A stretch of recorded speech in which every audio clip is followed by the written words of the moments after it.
Hello, my dear student. Welcome back to channel. My new video. My name is Amir from A1 Coaching. तो बेटा अब हम लोग बात करते हैं अपने नेक्स्ट चैप्टर की, चैप्टर नंबर 5, जिसका नाम है मैनेजमेंट। तो सर मैनेजमेंट में हम लोग क्या पढ़ के जाएं? तो बेटा देखो, मैनेजमेंट के जितने भी टॉपिक है वो सब अपने आप में इम्पॉर्टेंट है, क्योंकि किसी एक टॉपिक को बताना कि क्या इम्पॉर्टेंट और क्या नहीं वो पॉसिबल नहीं है, बट तब भी कोशिश करते हैं। देखो इसमें सबसे पहले फीचर्स, इंपॉर्टेंस और ऑब्जेक्टिव्स तीनों को एक बराबर ही वैल्यू देनी है, क्योंकि फीचर्स हो चाहे इंपॉर्टेंस हो चाहे ऑब्जेक्टिव्स हो। ठीक है, लास्ट ईयर में तो ऑब्जेक्टिव आया था और इस बार सैम्पल पेपर में भी ऑब्जेक्टिव दिया हुआ है।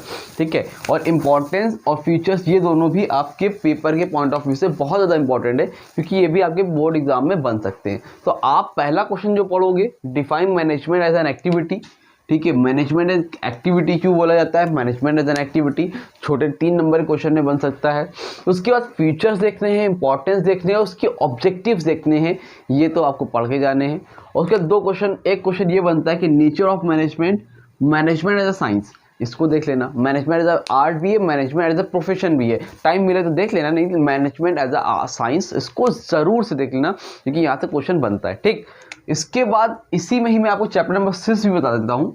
वीडियो को ज़्यादा बनाने का कोई मतलब नहीं है, एक ही में बता देता हूँ, प्रिंसिपल्स ऑफ मैनेजमेंट, क्योंकि दोनों ही एक दूसरे से रिलेट करते हुए चैप्टर है। ठीक है, छोटी छोटी वीडियो, इससे अच्छा है कि इसमें ही बता दूँ चैप्टर 5 और चैप्टर 6 के इंपॉर्टेंट क्वेश्चन। ठीक, 7 भी आपको बता दूंगा, 7 में तो कुछ है ही नहीं। तो चैप्टर नंबर 6 में प्रिंसिपल्स ऑफ मैनेजमेंट है, और प्रिंसिपल ऑफ मैनेजमेंट में जो सबसे पहला क्वेश्चन बनेगा वो है need for principles of management. Needs for principles of management बच्चे करते क्या हैं, इसमें से हेनरी फ्योल और टेलर के प्रिंसिपल पढ़ के जाते हैं और इसको इग्नोर करते हैं, क्योंकि मोस्ट एंटिसिपेटेड क्वेश्चन है ये आपका, need for principles of management. तो यहाँ पर कोई बता नहीं सकता, ये 4 नंबर क्वेश्चन आएंगे, 4 नीड कम से कम जरूर से पढ़ के जाना, 4 नीड। ठीक है, बहुत इंपॉर्टेंट क्वेश्चन है।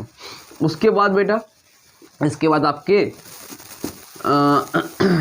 टेलर हो गए, Taylor's and Henri Fayol principles. ठीक है, इनके प्रिंसिपल जितने इतने पूरे पढ़ के जाओ, क्योंकि पेपर में वो कुछ भी दे सकते हैं। ठीक, उसके बाद आप क्या करोगे, डिफरेंस याद करोगे। किसका भाई? Difference between Henri Fayol and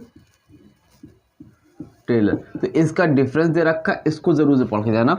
यहाँ से आपको एक क्वेश्चन बनते हुए जरूर दिख रहा होगा। मतलब देखो, ये 3 क्वेश्चन पढ़ लिया तो एक क्वेश्चन तो आना कंफर्म है यार, एकदम मतलब है, आएगा, समझ लो। तो इसीलिए बोलता हूँ कि ये तो कुछ चीज़ें पढ़ो तो सॉलिड पढ़ा करो, कोई गारंटी तो कहीं देने वाला नहीं है कि ये आएगा ये आएगा ये आएगा। तो ये क्वेश्चन है 1 2 3, इन तीनों में से अब इतना पढ़ के चले जाओ, 10 से 12 नंबर आपका कहीं नहीं गया, इतने में आपको मिल जाएगा। तो अच्छे से पढ़ो। ठीक, ये नहीं सोचो सर 2 इसमें से पढ़ लेंगे, 2 इसमें से पढ़ लेंगे, 1 छोड़ दिया, अब किस्मत खराब, ये 2 पढ़ के यही छोड़ के चले आए तो क्या करोगे?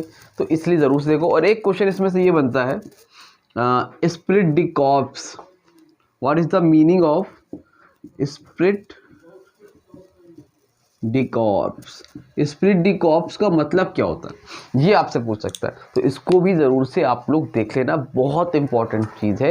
यूनिटी स्ट्रेंथ जिसका बोलते हैं कि एकता में शक्ति है। तो इस प्रिंसिपल्स होता है, हेनरी फ्योल का है 14 प्रिंसिपल, सबसे लास्ट वाला। तो इसका मतलब आपसे अलग से 3 नंबर में पूछ सकता है कि स्प्लिट डी कॉर्प्स का मतलब क्या है। ठीक, या 1 नंबर पूछ ले कि खाली मतलब बता। तो यूनिटी स्ट्रेंथ, ये टॉपिक इंपॉर्टेंट है। उसके बाद चैप्टर नंबर 7 है कोऑर्डिनेशन, फंक्शंस ऑफ मैनेजमेंट के नाम से। तो उसमें सिर्फ एक क्वेश्चन आता है, और वो आता ही आता है। क्या है वो क्वेश्चन? लिख लो, coordination is an essence of management. Coordination क्या है? एसेंस ऑफ मैनेजमेंट है। मैनेजमेंट के लिए कोऑर्डिनेशन बहुत ज़रूरी है, और ये टॉपिक पेपर में अक्सर आता ही है।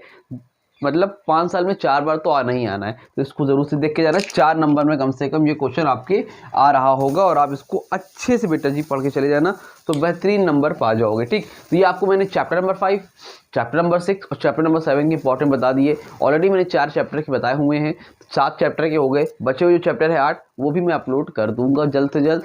और पढ़ते रहो। Wish you all the best for your English exam. आपकी इंग्लिश लैंग्वेज का पेपर है कल, तो फर्स्ट पेपर है, जाओ और फोड़ के आना है, आग लगा देना, कुछ भी हो कॉपी में कुछ छोड़ना नहीं है, सब कुछ करके आना है। बेहतरीन तरीके से सारे फॉर्मेट देख लो, एक एक चीज़ें देख लो और लिख के अपने मन की सारी बातें बेहतरीन तरीके से लिख के आना और अच्छे से एग्जाम देना। तो wish you all the best for your exam. मिलते हैं नई वीडियो में, तब तक के लिए थैंक यू सो मच।